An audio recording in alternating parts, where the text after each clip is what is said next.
Chris, ako'y nananawagan sa mga kaibigan natin na sana'y magdasal tayo na ligtas ang mga bata. Let's pray for them. Wala namang kinalaman ang mga batang ito sa anumang kaganapan sa mundong ito. Pero may blind item ako. Ano?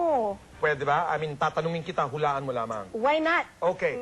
Sino itong talk show host, babae, no? Talk show, hindi game show. Oo, na Para hindi game. mamatay. May game show din siya. Okay. Oo. Na hindi mamatay-matay po ang balita na Di ba mamatay-matay or binubuhay lang? binubuhay na nakikipag-date di umano sa isang basketball player, basketballista Yeah. na medyo foreign sounding name. Boy, tigilan na natin. Last week, pinangalanan na natin yan. Alam mo? Ako Alam yun mo? eh. Ay, ikaw? Ako yun. Tigilan na natin. Kasi last week, inamin na natin dito na nai-issue. Ako kay Asi Taulava. Na hindi naman na... Uy, sorry, akala ko hindi mo alam. My God!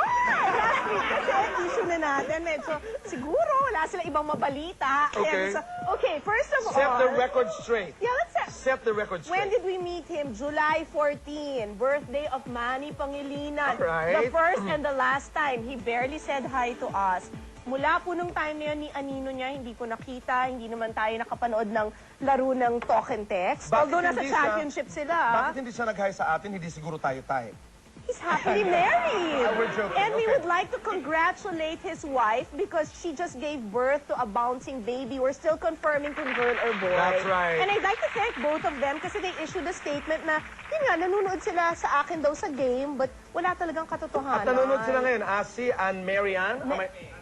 Anna May, Anna May, I iniimbitahan want namin to be kayo. your friend. Yes, My and we would God. like to invite you to the show para Yeah. malinawan na ang lahat tungkol sa blind item na ito. Oh, boy, ako pa magde-deny. Ang hilig ko umamin eh. Ayoko na mag-blind item. Ako gustong aminin. Alex Dalaw, nasagutan yung Kinabahan si Boy, katanungan. please. Let me Wag. make amin. Sige na, pinipilit mong ipadate Tumigil sa ka. akin. Hindi, nirereto po si Boy sa akin. May Aiden yung pangalan. Wag na yun, wag na yun. Why not? Mamaya- He's abroad right now playing. Okay, but let's not talk about it. Why not? Yes, I want to talk about ininalagay it. mo na naman ako sa alanganin. Foot trip, mga kaibigan. Thank you. Ano ka ba? Ang malakas sa negosyo namin, 410-1954.